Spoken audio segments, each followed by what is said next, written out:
నమస్తే సార్. నమస్తే. సార్ ప్రస్తుతం అంటే కొంతమంది హీరోలు అసలు వాళ్ళకి సక్సెస్ రేట్ లేకపోయినా కూడా కోట్లలో రెమ్యునరేషన్ తీసుకుంటున్నారు అని చెప్పేసి చాలా రూమర్స్ నడుస్తున్నాయి ఇండస్ట్రీలో. అంటే నిర్మాతలు ఎవరో ఒక బకరా నిర్మాతను పట్టుకుంటున్నారు. సినిమా హిట్ అయినా కాకపోయినా నడిపిచ్చేస్తున్నారు. ఇందులో ముఖ్యంగా 'రాబిన్ హుడ్' గురించి మాట్లాడుతున్నారు. అండ్ 'వరుణ్ తేజ్' గురించి మాట్లాడుతున్నారు. ఎలా ఎలా చూడొచ్చంటారు సార్ దీని గురించి? అంటే 'రాబిన్ హుడ్'కి 70 కోట్లు ఖర్చయింది అనేది వాళ్ళు చెప్తున్న మాట. అంత రాలేదు. సినిమా డిజాస్టర్ అయింది. అదే కాదు, ఇప్పుడు నిన్న రిలీజ్ అయినటువంటి సిద్ధు జొన్నలగడ్డ సినిమా 'జాక్' కూడా నిరాశాజనకంగానే ఉంది. అక్కడేం పెర్ఫామ్ చేయట్లేదు అది బాక్స్ ఆఫీస్ దగ్గర. అంటే హీరోలు వాళ్ళ రెమ్యూనరేషన్లు మాత్రం తగ్గటం లేదంటే వాళ్ళ పద్ధతిలో వాళ్ళు తీసుకుంటున్నారు. ఎవరు కూడా 5 కోట్లకు తక్కువ అయితే లేరు. అంటే కొంత ఇమేజ్ ఉన్నటువంటి స్టార్ ఎవరైనా సరే, నోన్ ఫేస్ ఇమేజ్ ఉన్నటువంటి వాళ్ళు ఎవరు కూడా 5 కోట్లకు తగ్గట్లేదు. 5 నుంచి 300 కోట్ల వరకు వ్యాపించి ఉంది. అంటే రెమ్యూనరేషన్స్, హీరో రెమ్యూనరేషన్స్. అంటే అల్లు అర్జున్కి అనధికారికంగా జనాల్లో సర్క్యులేట్ అయిపోయిన ఫిగర్ అయితే 300 కోట్లు పుష్పాకి అని. అది 2 భాగాలకి కలిపిచ్చారా, ఒక భాగానికి ఇచ్చారా అనేది వివరాల్లోకి వెళ్ళొద్దు. కానీ రెండో భాగం రిలీజ్ అయ్యి 1800 కోట్లు కలెక్ట్ చేసింది అన్న తర్వాత ఈ 300 కోట్లు అనే ఫిగర్ బయటకు వచ్చింది.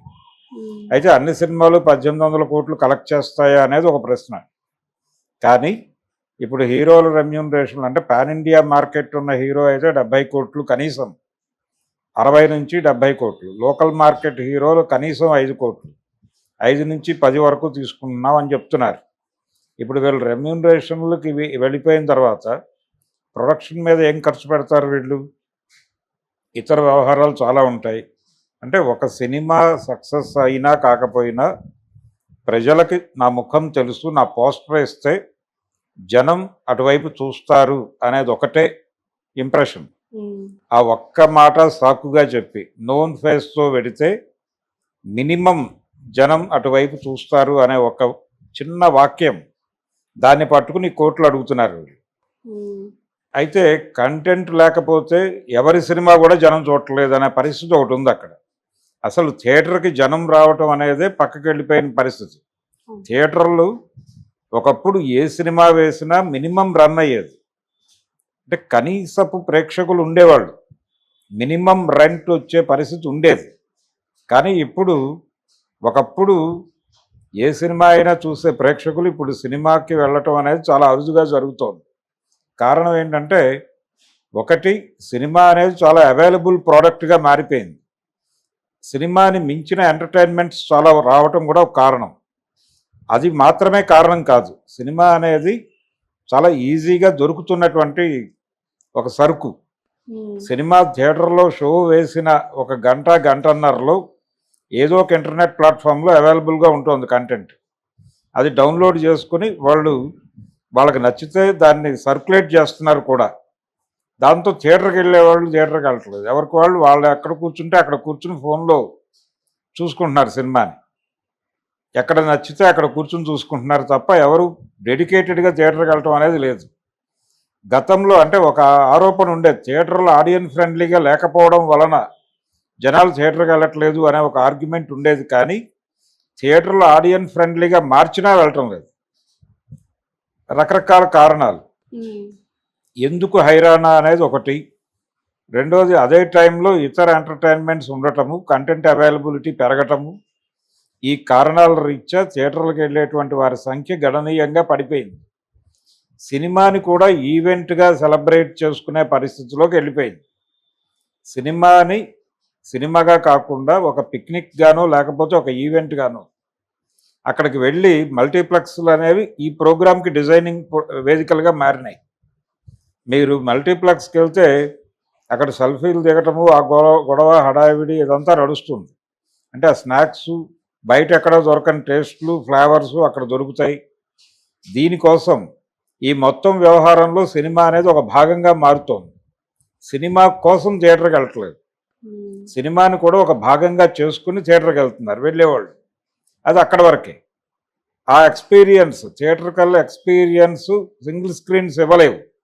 అందుకని సింగిల్ స్క్రీన్స్ మౌనంగా నిష్క్రమిస్తున్నాయి.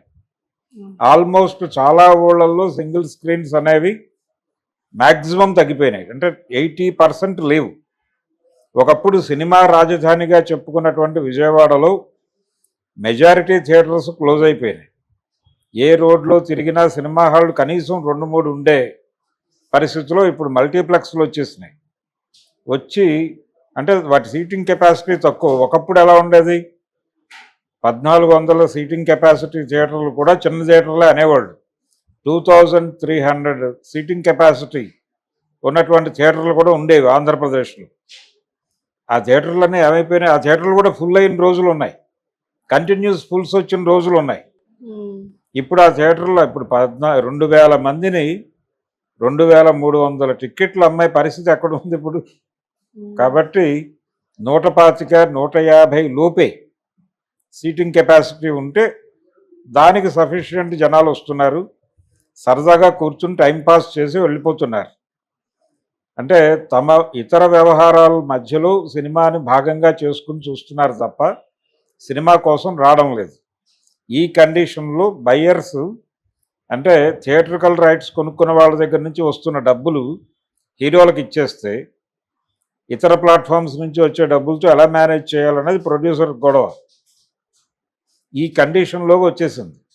అంటే మా ఫేస్ వాల్యూ అని చెప్తున్నారు కానీ ఫేస్ వాల్యూ వర్కౌట్ అవ్వట్లా, కంటెంట్ వర్కౌట్ అవుతుంది. కంటెంట్ బాగుంటే జనాలు, మౌత్ పబ్లిసిటీ కాదు, ఇప్పుడు ఇంటర్నెట్ పబ్లిసిటీ ద్వారా కొంత జనాలు వెళ్తున్నారు.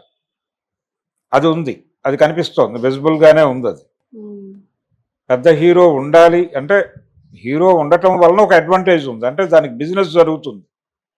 ఆ బిజినెస్ జరుగుతుంది అనేదే వీళ్ళు అడ్వాంటేజ్గా తీసుకుని రేట్లు చెప్తున్నారు. కానీ ఎప్పుడైతే బయర్స్ పెద్ద హీరోలైనా మాకు సంబంధం లేదు అంటారో అప్పుడు సినిమా హీరోల పరిస్థితి డల్లే, ఏం చేయాలో అర్థం కాని పరిస్థితి. గోపీచంద్కి సినిమా లేదు, ఇప్పుడు చేస్తాను అన్నా సినిమా లేదు.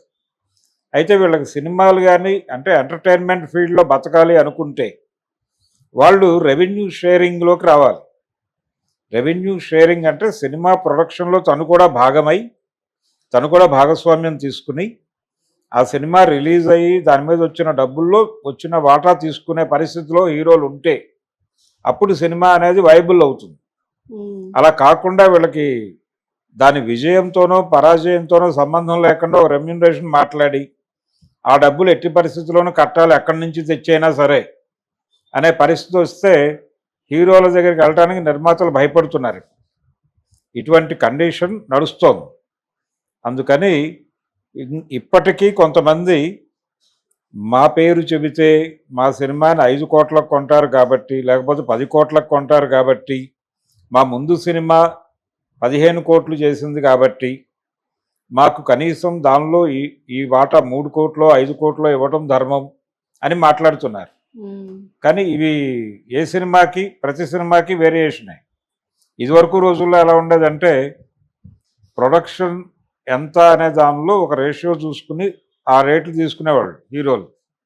ప్రొడ్యూసర్లని రేటు పెంచమని అడగడానికి చాలా పద్ధతులు అనుసరించేవాళ్ళు హీరోలు.